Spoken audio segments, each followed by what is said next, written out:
going to get to the bottom of what's going on here. And we are glad to be here today to be able to do that. I said at the very beginning that what this amounts to is, to quote Clarence Thomas, this is a high-tech lynching on a candidate who has been targeted from day one by folks who disagree with me politically and want to see me destroyed. And so we are glad to take these first steps to fight back against what we consider to be one of the greatest examples of political interference in this state's history and quite possibly this nation's history. And with that, I'll turn it over to my attorney, Jesse Bernal. Thank you, Lieutenant Governor. A few weeks ago, my team set out on this investigation. We were determined to follow the facts. The investigation was guided by those facts. The team that was involved in this investigation included a number of attorneys, including seasoned trial attorneys and former federal prosecutors. The investigation was led by a former FBI special agent, and we had a number of other specialists that were highly involved in going down and following the facts, knocking on doors, picking up the telephone, and also using the full range of technology resources available to us in order to fully investigate.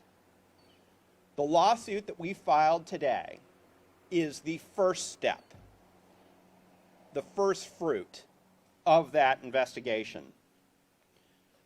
We have worked tirelessly to get to the truth for the sake of Lieutenant Governor Robinson, his family, and the voters of North Carolina. And then today in Wake County Superior Court, we filed a defamation lawsuit against the cable news network and Lewis Money.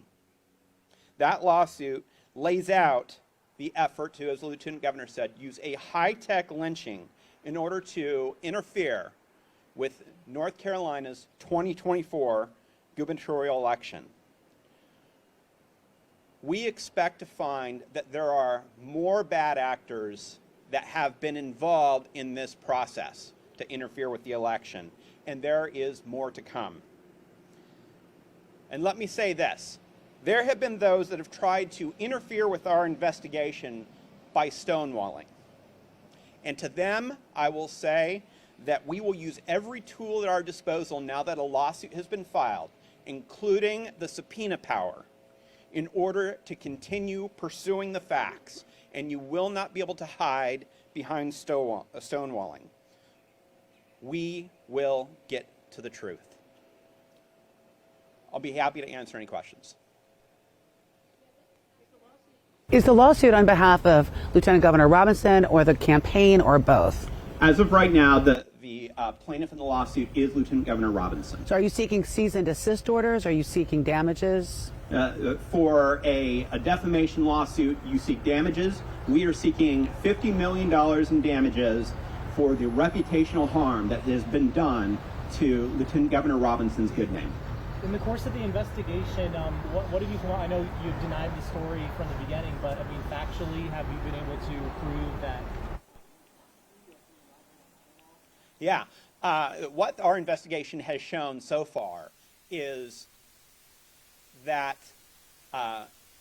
there were a number of inconsistencies that were used that went beyond journalistic standards in the way that CNN performed their reporting. First of all, let me say that we continue to, that Lieutenant Governor Robinson has always said these allegations are completely false. Our investigation has shown that he is quite frankly right about that, that what CNN did and what others that they have worked with have done in this case is tantamount to what we truly believe is this journalistic hit job in order to interfere with an election. So for instance, when you use information that is taken from data breaches and you don't improperly verify that information that was available to anyone on the dark web, for instance, if you take that and then put it as the truth on your website, that can be one thing that is a reckless disregard for the truth, and shows actual malice. Our lawsuit, which will be available to you, walks through that entire process and why we believe what was done was defamation. Yes, sir.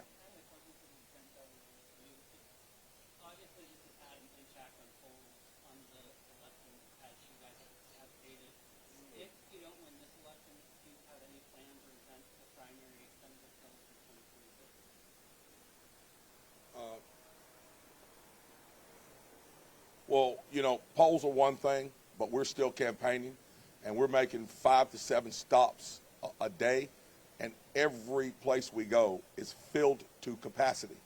So we anticipate winning this election despite this attack. So any plans for the future that we have are at the governor's mansion.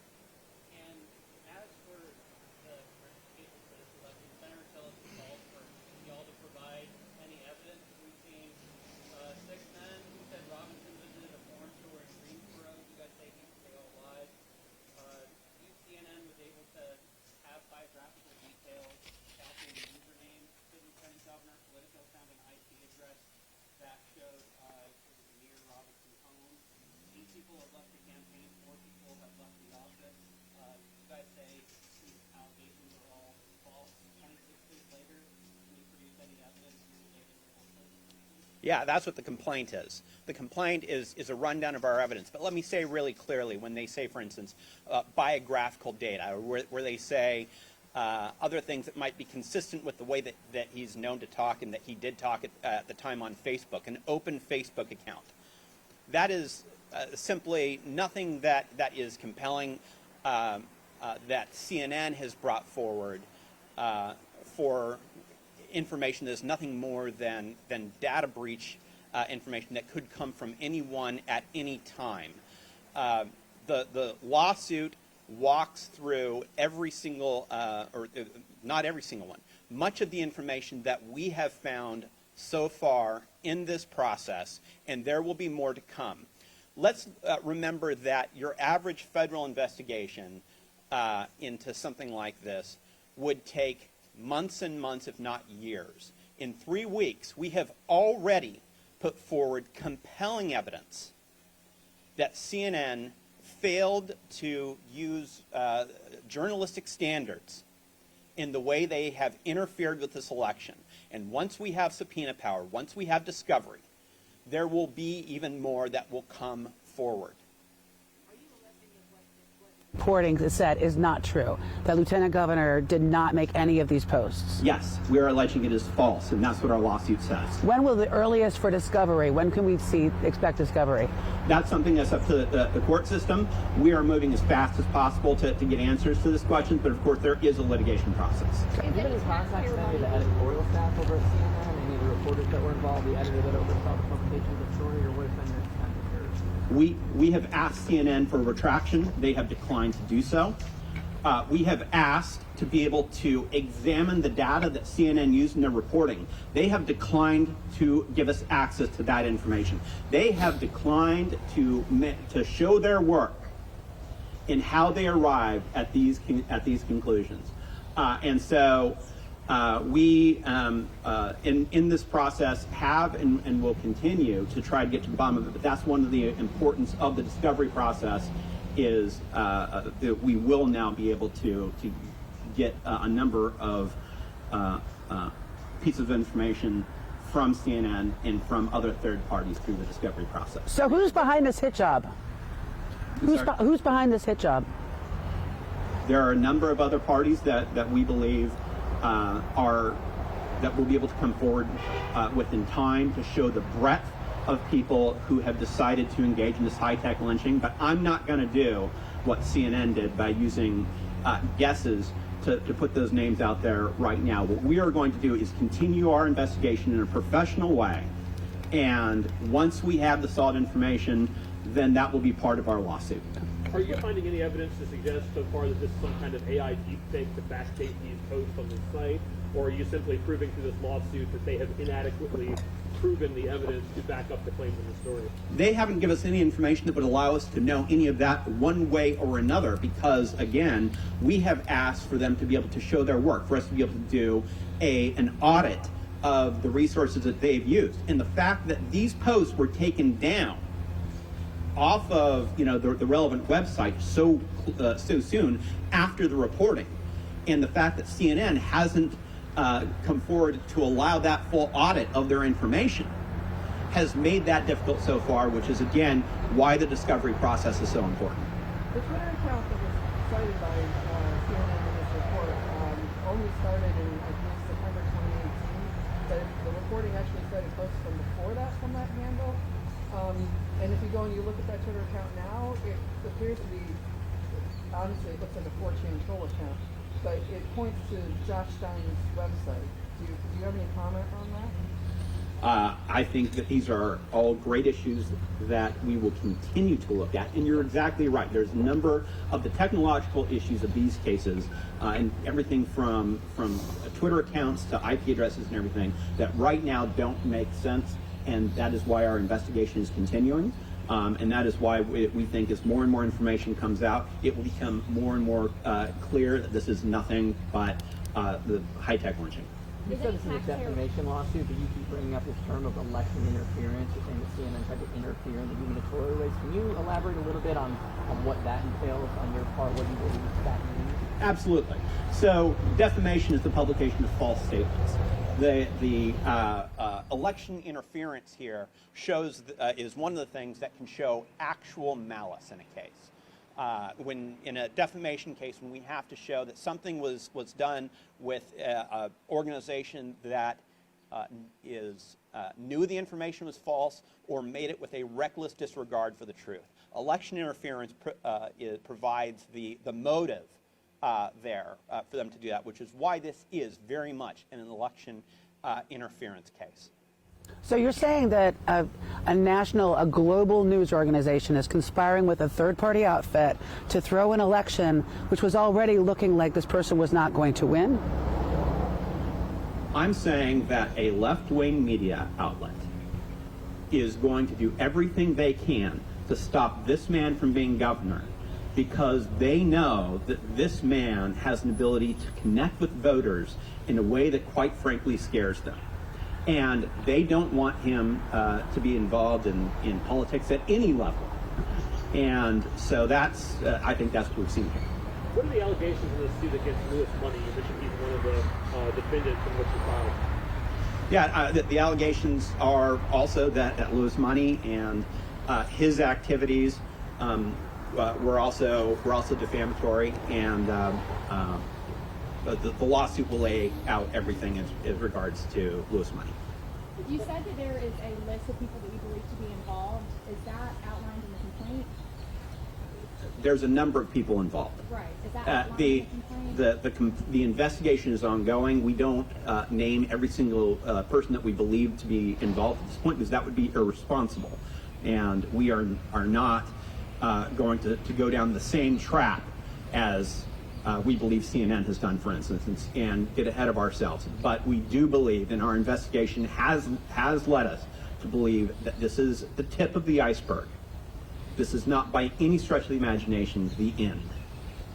So logistically, in terms of the way that the CNN story was put out with screenshots and posts, like you think would all of that just have been manufactured essentially, is what you're alleging? Those posts could have been made by anyone, I think, and we believe it is very suspect that they were taken down so soon after the story ran without an ability to do a full investigation on those.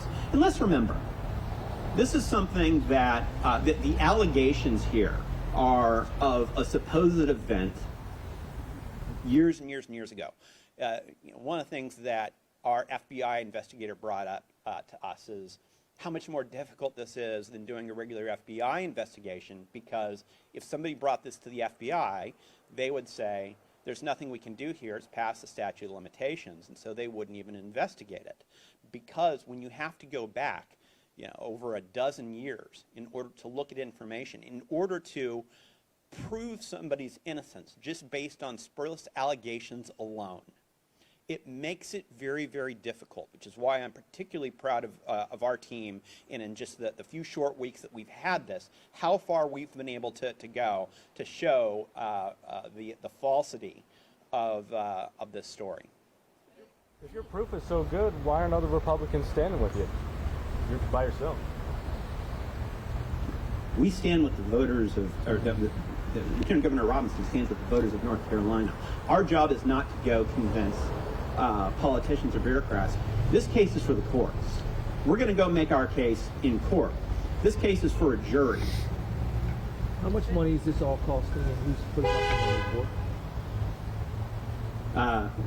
I mean, any lawsuit costs money, and that's one of the real harms here. This is something that's so disgusting, is that rather than being out on the campaign trail full-time, like he actually, frankly, he is, talking about the voters of North Carolina, when you have such an effort at election interference, it's an attempt to distract. It's an attempt to try to use lawfare in order to force people to use financial resources on fighting back against rumors and innuendos, rather than getting out there and talking about the issues that are important to voters. It's been 26 days since that story broke. I remember back for previous stories, there were PowerPoint presentations outside the Lieutenant Governor's office, walking through a number of different things. Is there any evidence? You said it could be anyone who wrote these posts. Do you have any evidence to support that it wasn't the Lieutenant Governor? Well, first of all, we have a complaint that has been filed in court. And that is something, that is the way that we do the litigation process in this country. Now we will have the opportunity to go forward and prove what we have put in the complaint, and we are confident in our ability to do that. You mentioned these posts getting removed shortly after publication of the story. Obviously, CNN wouldn't have purview over that. That would be up to the websites, whatever servers host them. Have you been in contact with those sites to try and get a hold of those materials, or the archives of those pages, or what does that look like? Like I said before, there have been a number of efforts to reach out to a number of people, not just picking up the telephone, but actually knocking on doors. And there's been some people that have been more forthcoming than others. And again, what I will say is they will not be able to hide behind obstruction anymore, because as this lawsuit moves forward, we will have subpoena power, we will have the power of discovery. Heard the Lieutenant Governor, Josh Stein, the other day told reporters that discovery will be very interesting. Is there any message you wanted to send to Attorney General Stein in response to Sam? No. Has this investigation impacted the campaign's finances at all? I know the TV ads stopped running around the time that the CNN report came out. Is this diverting resources to otherwise be getting your message out on TV? I can answer that question. Our campaign financing is still going well, but we've chosen to go in a different direction there. We've chosen to hit the road and get out and actually meet the people. We find that it's much more, leaves our campaign more financially stable and flush, and we are finding it's far more effective than what we've been doing in the past in our campaign. We should have done this long ago, actually.